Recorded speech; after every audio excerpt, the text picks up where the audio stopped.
अरे ये क्या बात हुई?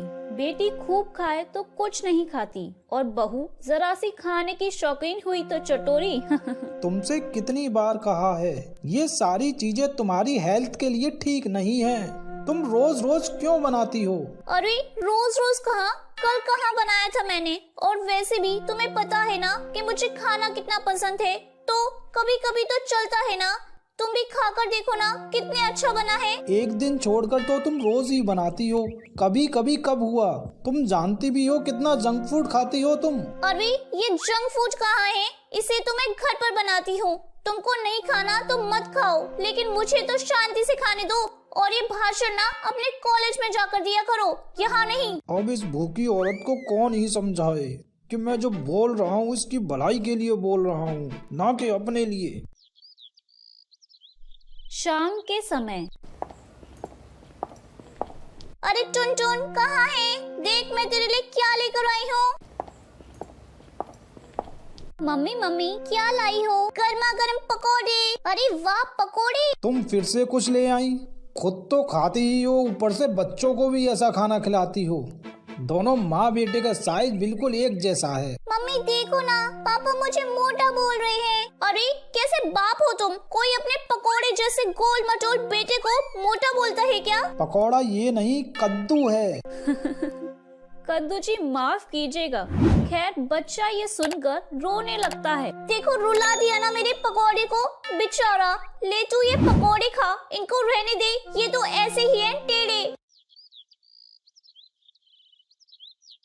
शाम को महेश के माँ बाप घर आते हैं। अरे ये इतना सारा खाना तुमने किसके लिए बनाया है बहू? मम्मी जी ये सब खाना हमारे लिए ही है। आप लोग बड़े दिनों बाद हमसे मिलने आए ना, तो इतना तो बनता ही है ना मम्मी जी। माँ ये जो बोल रही है ना कि आपके लिए, वो आपके लिए नहीं है, इसने खुद के लिए बनाया है। मम्मी जी आपने इनकी बातों पर ज्यादा ध्यान मत दीजिए, इनकी तो आदत है मजाक करने की।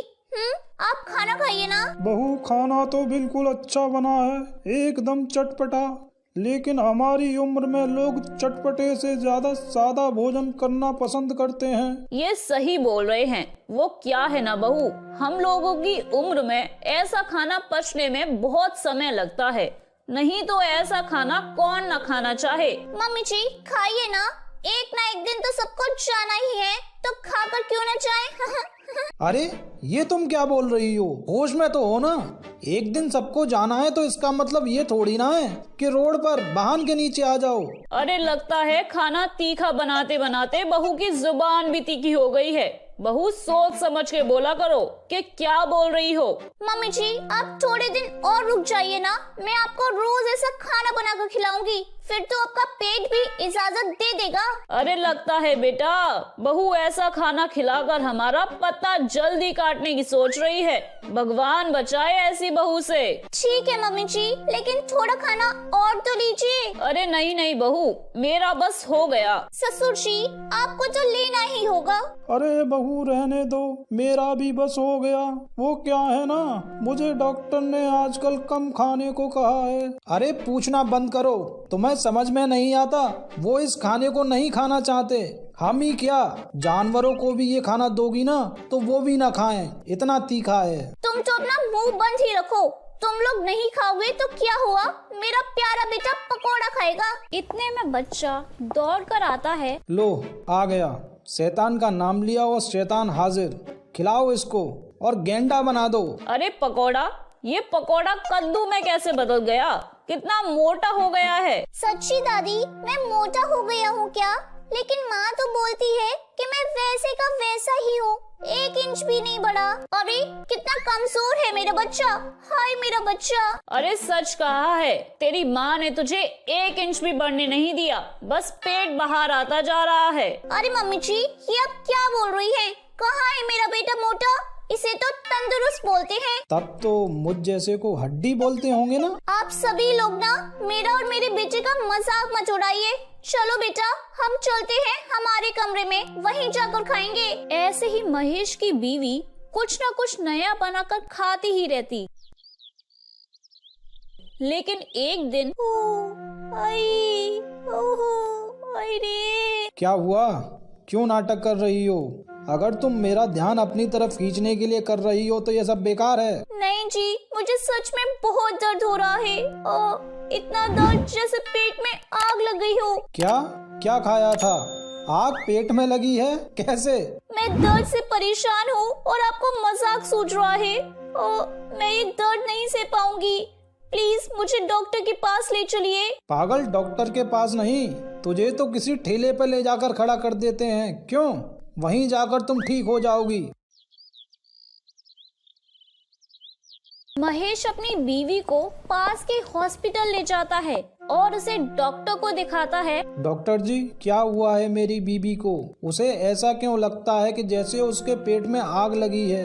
कहीं ये... पति डर सा जाता है, लेकिन तभी... अरे नहीं नहीं, वो क्या है ना, लगता है आपकी बीबी कुछ ज्यादा ही तीखा खाना खाती है।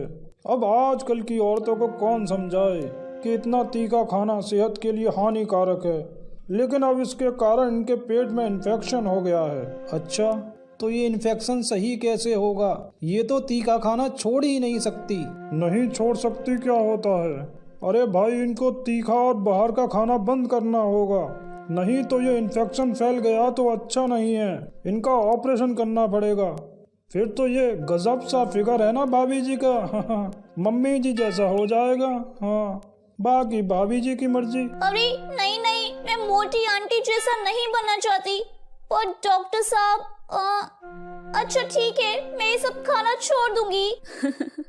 पति डॉक्टर को देखता है और फिर... तुमने सुनी डॉक्टर की बात? तुमसे कितनी बार कहा था मैंने, लेकिन तुम नहीं मानी। अब कर ली ना अपनी तबीयत खराब, और खाओ तीखा चटपटा खाना। तुम अब मुझे चिढ़ाओ मत। अच्छा, तुम डॉक्टर से पूछ कर आओ ना कि हफ्ते में एक दिन खा सकते हैं क्या। उस वक्त तो मैंने डर के मारे बोल दिया, लेकिन अब मुझे मुश्किल सा लग रहा है। यहाँ जान पर बनाई है और इसको खाने की पड़ी है, और अभी भी आधी रात को मेरी नींद खराब करके इसको अपने खाने की चिंता हो रही है। यार, अब तो सुधर जाओ तुम। तभी सास बच्चे को लेकर आती है। अरे बेटा, ये टुन टुन भी पेट पकड़ कर बैठा है, जरा देख ले। अब इसे क्या हो गया? माँ, मुझे तो डर लग रहा है कि कहीं इन दोनों का ही ऑपरेशन ना करना पड़े। अरे बेटा, पर तू पैसे कहाँ से लाएगा? वैसे बहू के गहने हैं ना, उन्हें बेच सकते हैं। अरे नहीं नहीं, मेरे गहनों की ओर न देखना। मैं वादा करती हूँ, मैं चटोरे खाने की ओर देखूंगी भी नहीं। मम्मी, ये आप क्या बोल रही हो? हाँ बेटा, मेरी गलती है, मैंने तुझे इतना चटोरा बना दिया। मुझे माफ कर दे। तो मेरे प्यारे दोस्तों, कैसी लगी आपको मेरी ये कहानी? मुझे कमेंट करके जरूर बताएं और अपने दोस्तों के साथ शेयर करें। अगर आपने मेरे चैनल को अभी तक सब्सक्राइब नहीं किया है तो नीचे वाले बेल आइकन को दबाकर सब्सक्राइब कर लें। तो मिलती हूँ मैं आप सभी से फिर एक नई कहानी के साथ। तब तक आप अपना ध्यान रखिए। बाय बाय दोस्तों।